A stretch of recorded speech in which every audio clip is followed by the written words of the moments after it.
Em nome do Pai, do Filho e do Espírito Santo. Amém. Doutrina católica, tradição e magistério. Meditação. Se você não sofre tentações, é porque o demônio é seu amigo. Sermão de São João Maria Vianney sobre as tentações. Diz o santo: as tentações são necessárias para que possamos perceber que não somos nada por nós mesmos. Santo Agostinho diz-nos que deveríamos agradecer a Deus tanto pelos pecados dos quais Ele nos preservou, como pelos pecados que Ele, por caridade, nos perdoou. Caso venhamos a cair nas ciladas do demônio, nós pensamos que somos capazes de nos levantarmos novamente, confiando muito mais nas nossas promessas e resoluções do que na força de Deus. Isto é uma grande verdade. Quando nós não temos nada do que nos envergonhar, quando todas as coisas estão correndo bem e de acordo com nossos desejos, nós ousamos pensar que nada poderia nos derrubar. Nós esquecemos facilmente do nosso próprio nada e de nossa fraqueza interior. Chegamos mesmo a protestar que estamos prontos a morrer do que permitirmos sermos vencidos. Nós vemos o esplêndido exemplo de São Pedro, que disse ao Senhor que, ainda que todos se escandalizassem dele, ele não se escandalizaria. Coitado! Para mostrar-lhe como o homem, entregue às suas próprias forças, não é absolutamente nada, Deus fez uso não de reis, príncipes ou armas, mas sim da voz de uma simples empregada da noite da prisão de Jesus, que confrontou Pedro com um monte de interrogações.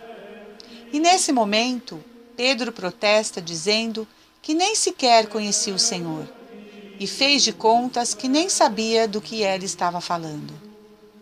Para assegurar aos presentes, de um modo ainda mais veemente, de que ele não conhecia Jesus, ele chegou mesmo a jurar: ó Senhor, o que não somos capazes de fazer quando nós estamos entregues a nós mesmos. Existem pessoas que fazem questão de dizer o quanto eles invejam os santos que fizeram grandes penitências. Eles chegam a acreditar que poderiam fazer o mesmo. Às vezes, quando lemos sobre a vida de alguns mártires, nós pensamos estarmos prontos para sofrer tudo o que eles sofreram por amor a Deus. Chegamos ao ponto de pensar: é um momento de sofrimento muito curto para a recompensa que vamos receber no céu. Mas o que faz Deus para nos ensinar a nos conhecermos, ou melhor, para reconhecermos que não somos absolutamente nada? Eis o que Ele faz. Ele permite que o demônio se aproxime um pouquinho mais de nós. E nesse momento, veja o que acontece com os cristãos que há apenas uns minutos atrás invejavam aquele eremita que vivia retirado no deserto, alimentando-se somente de erva e raízes, e fez a firme resolução de submeter seu corpo a duras penitências. Coitado! Uma leve dor de cabeça, a simples espetada de um espinho, o faz se condoer todo por si próprio, não importando o quão grande e forte ele possa aparentar. Ele se aborrece, reclama da dor. Há poucos momentos atrás, estava disposto a fazer todas as penitências dos anacoretas, monges do deserto, e agora o menor contratempo o fez cair no desespero. Agora vejamos este outro cristão que parece querer entregar toda a sua vida a Deus, que possui um ardor que tormento algum poderia apagar.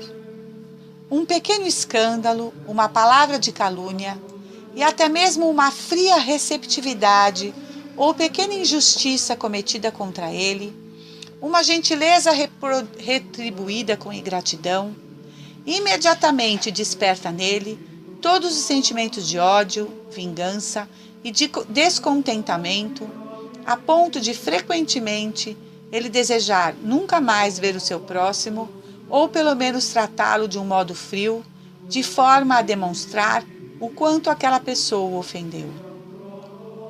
E quantas vezes isso se torna o seu primeiro pensamento ao acordar, assim como o pensamento que sempre o impede de dormir em paz? Coitado! Meus caros amigos, nós somos umas coisas pobres e por isso deveríamos contar muito pouco com nossas próprias resoluções. Cuidado se você não sofre tentações. A quem o demônio mais persegue? Talvez você ache que as pessoas que são mais tentadas são indubitavelmente os beberrões, os provocadores de escândalos, as pessoas imodestas, sem vergonha, que deitam e rolam na sujeira e na miséria do pecado mortal, que se enveredam por toda espécie de maus caminhos. Não, meu caro irmão, não são essas pessoas. Ao contrário, o demônio as deixa de lado, ou seja, ele se apoia nelas enquanto elas vivem, porque do contrário, ele não teria tanto tempo para fazer o mal. Isso porque, quanto mais tempo essas pessoas viverem, mais seus maus exemplos arrastarão outras almas para o inferno.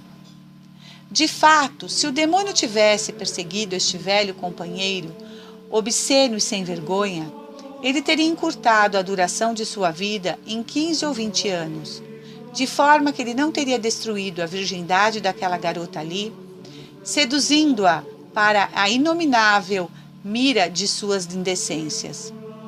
Ele não teria novamente seduzido aquela mulher casada e nem ensinado suas más lições àqueles rapazinhos, que talvez as continue a praticar até o final de suas vidas.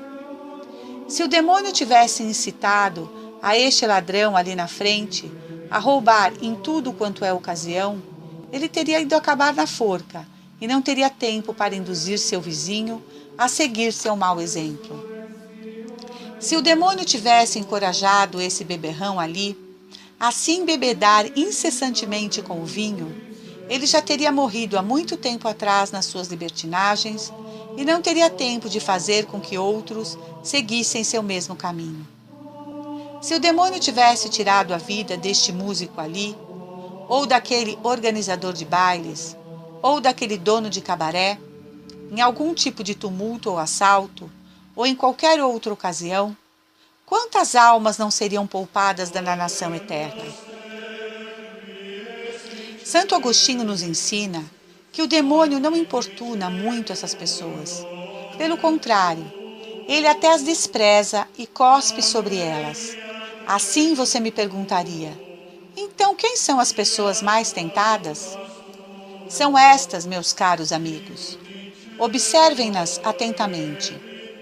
As pessoas mais tentadas são aquelas que estão prontas, com a graça de Deus, a sacrificar tudo pela salvação de suas pobres almas, que renunciam a todas as coisas que a maioria das pessoas buscam ansiosamente. E não é um demônio só que as tenta, mas milhões de demônios procuram armar-lhes ciladas. Uma vez, São Francisco de Assis e todos os seus religiosos estavam reunidos numa área plana e aberta, onde eles tinham erguido algumas choupanas de palha. Buscando um meio de fazer com que todos fizessem penitências extraordinárias, São Francisco ordenou que fossem trazidos todos os instrumentos de penitência, e seus religiosos os trouxeram aos feixes. Neste momento, havia um jovem homem a quem Deus concedeu a graça de poder ver o seu anjo da guarda. De um lado, ele viu todos esses bons religiosos que buscavam satisfazer sua sede por mais penitências, e do outro, o anjo permitiu-lhe ver uma legião de 18.000 demônios, que estavam se reunindo em conselho para ver de que modo eles poderiam subverter esses religiosos pela tentação. Um dos demônios disse: "Vocês não percebem mesmo? Esses religiosos são tão humildes.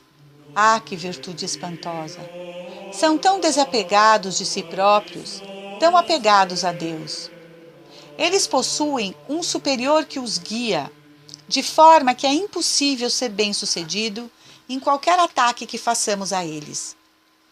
Vamos esperar até que o superior deles morra e então introduziremos entre eles jovens sem nenhuma vocação que trarão um certo relaxamento de espírito para a ordem. E assim, aí sim, nós os venceremos. Mais tarde, quando este homem entrou na cidade, ele viu um demônio sentado sozinho no portão de entrada da cidade e que tinha a tarefa de tentar todos os habitantes daquele lugar. Este santo perguntou ao seu anjo da guarda por que motivo, para tentar apenas aquele grupo de religiosos, haviam tantos demônios, ao passo que para toda aquela cidade havia apenas um sentado à sua entrada. Seu bom anjo respondeu-lhe então que aquelas pessoas não precisavam de tanta ação, uma vez que já estavam entregues aos seus próprios pecados, ao passo que aqueles religiosos buscavam fazer tudo o que era bom, apesar de todas as ciladas que os demônios podiam armar contra eles. Meus caros irmãos, a primeira tentação com a qual o demônio tenta qualquer um que começou a servir melhor a Deus chama-se respeito humano.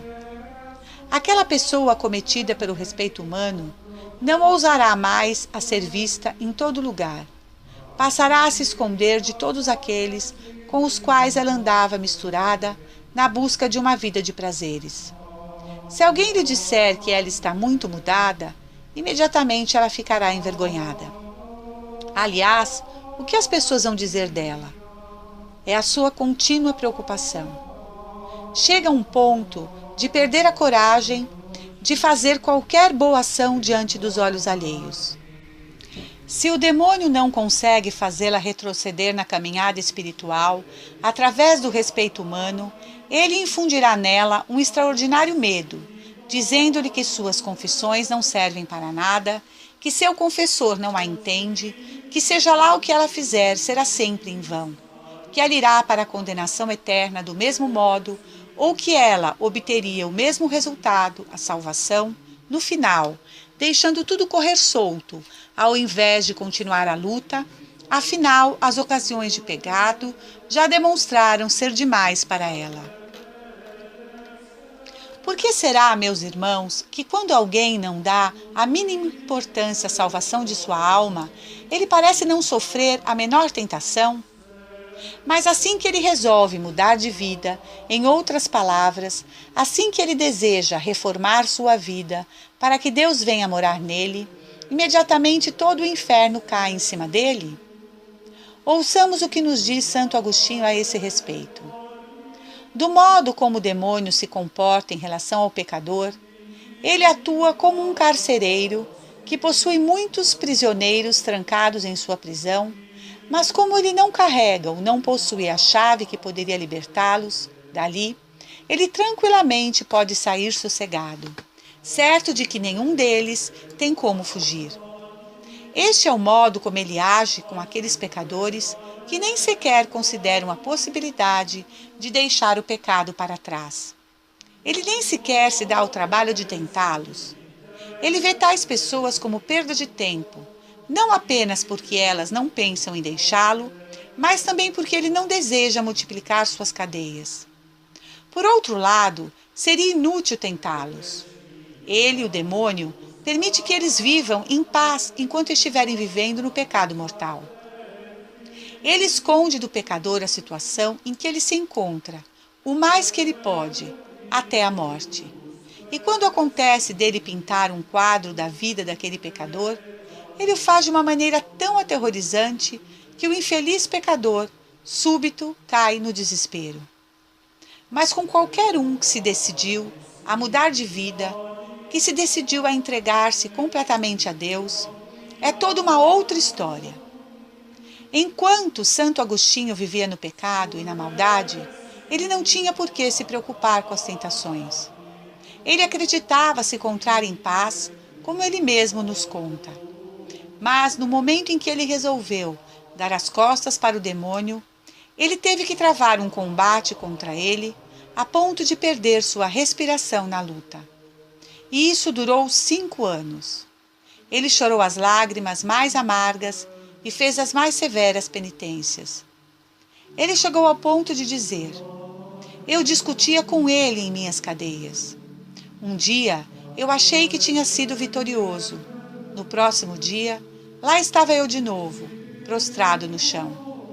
Essa guerra cruel e obstinada durou 5 anos. No final, Deus me concedeu a graça de vencer o combate contra o meu inimigo. Você pode ver também a impressionante luta que São Jerônimo teve para empreender quando ele se decidiu viver apenas para Deus e também quando planejou visitar a Terra Santa. Quando ele ainda estava em Roma, concebeu um desejo novo de trabalhar pela sua salvação. Ao sair de Roma, ele se retirou para um deserto para se entregar a todos os exercícios que o amor por Deus o inspirasse a fazer. Então o demônio, prevendo como sua conversão iria influenciar tantas outras pessoas, se encheu de fúria e desespero. São Jerônimo não foi poupado da menor tentação. Eu não acredito que exista um santo que foi mais tentado do que ele. Isso foi o que São Jerônimo escreveu a um de seus amigos. Meu caro amigo, eu quero confidenciar-lhe sobre minhas aflições e o estado ao qual o demônio procura seduzir-me. Quantas vezes nesta vasta solidão, na qual o calor do sol se faz insuportável, quantas vezes os prazeres de Roma parecem me assaltar. A dor e a amargura, das quais minha alma encontra repleta, fazem-me derramar rios de lágrimas dia e noite sem parar. Eu procurei me esconder nos lugares mais isolados para lutar contra as minhas tentações e chorar pelos meus pecados. Meu corpo está todo desfigurado e coberto com uma veste rude em trapos. Eu não tenho outra cama, a não ser o chão nu, e minha única comida é um cozido de raízes e água, mesmo quando estou doente. Apesar de todos esses rigores, meu corpo ainda se recorda dos sórdidos prazeres dos quais Roma inteira está envenenada. Meu espírito ainda se encontra no meio daqueles companheiros de prazer e aventuras com os quais eu tão imensamente ofendi a Deus. Neste deserto, a qual eu mesmo me condenei para evitar o inferno, junto dessas rochas sombrias, onde eu não tenho outra companhia, a não ser escorpiões e os animais selvagens, meu espírito ainda queima dentro do meu corpo morto com um fogo de impurezas. O demônio, ainda assim, ousa me oferecer prazeres para que eu os prove. Eu me contemplo tão humilhado por essas tentações, e o único pensamento que me faz morrer de pavor é não saber quais austeridades às quais eu ainda devo submeter meu corpo para uni-lo com Deus. Eis porque eu me atiro do chão, aos pés do meu crucifixo, banhado em minhas próprias lágrimas, e quando eu não posso mais chorar, eu pego alguma pedra e bato no meu peito com elas, até que o sangue saia pela minha boca, implorando por misericórdia, até que Deus tenha piedade de mim. Será que existe alguém capaz de entender a miséria do meu estado, desejando tão ardentemente agradar a Deus e amar somente a Ele? Ainda assim eu estou sempre pronto a ofendê-lo. Que dor isso representa para mim! Ajude-me, meu caro amigo, com o auxílio de suas orações, de forma que eu me torne mais forte para repelir o demônio que jurou me levar para a condenação eterna. Meus caros amigos, são esses os combates que são submetidos os grandes santos de Deus. Coitados de nós! Como somos dignos de pena por não sermos assaltados ferozmente pelo demônio. De acordo com todas as aparências, podemos dizer que somos amigos do diabo. Ele nos faz viver numa falsa paz. Ele nos embala no sono, deixando-nos com a pretensão de que recitamos algumas boas orações, distribuímos algumas esmolas e que fizemos menos más ações do que os outros. De acordo com o nosso padrão, meus caros irmãos, se suportarmos, por exemplo, aquele sustentador do cabaré, ali, se o demônio o tem tentado, ele simplesmente dirá que nada o incomoda, absolutamente. Pergunta a esta garota ali, essa filha da vaidade, quais são os combates que ela tem que travar contra o inimigo, e ela vai responder-lhe sorrindo que ela não tem nenhuma luta e que, aliás, ela nem sabe o que é ser tentada. Assim vocês verão, meus caros amigos, que a tentação mais terrível de todas é exatamente não ser tentado. E vocês verão ainda mais. Vocês verão o estado daqueles a quem o demônio está preservando para o inferno. Eu ousaria dizer ainda que ele tem o máximo cuidado em não atormentar tais pessoas com a recordação de suas vidas no passado. Do contrário, seus olhos poderiam se abrir para seus pecados. O maior de todos os males não é ser tentado, porque há então motivos para acreditar que o demônio está apenas esperando nossas mortes para nos arrastar para o inferno. Nada poderia ser mais fácil de ser entendido. Apenas considere o cristão que está tentando, ainda que seja de um modo pequeno, salvar sua alma.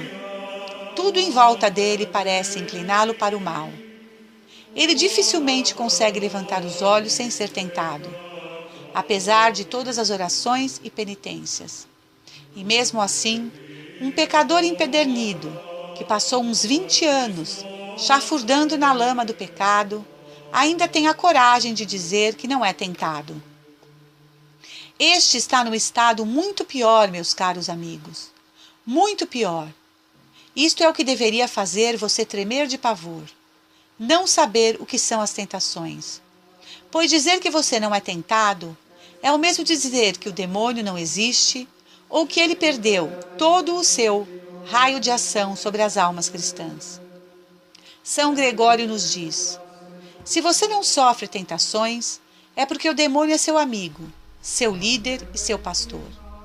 E ao permitir que você passe sua pobre vida na tranquilidade, no final de seus dias, ele lhe arrastará, com todos os outros, para as profundezas do abismo. Santo Agostinho diz-nos que a maior tentação é não sofrer tentações, pois isso apenas significa que uma pessoa assim é uma pessoa que foi rejeitada por Deus, abandonada por Deus e deixada inteiramente à mercê de suas próprias paixões. Fonte: Sermão de São João Maria Vianney sobre as tentações. Salve Maria!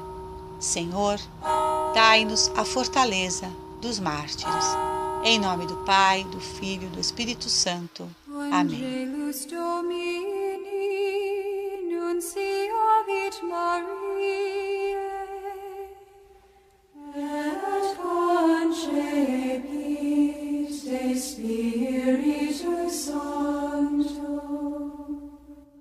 Ave Maria, gratia plena Dominus tecum, benedicta tu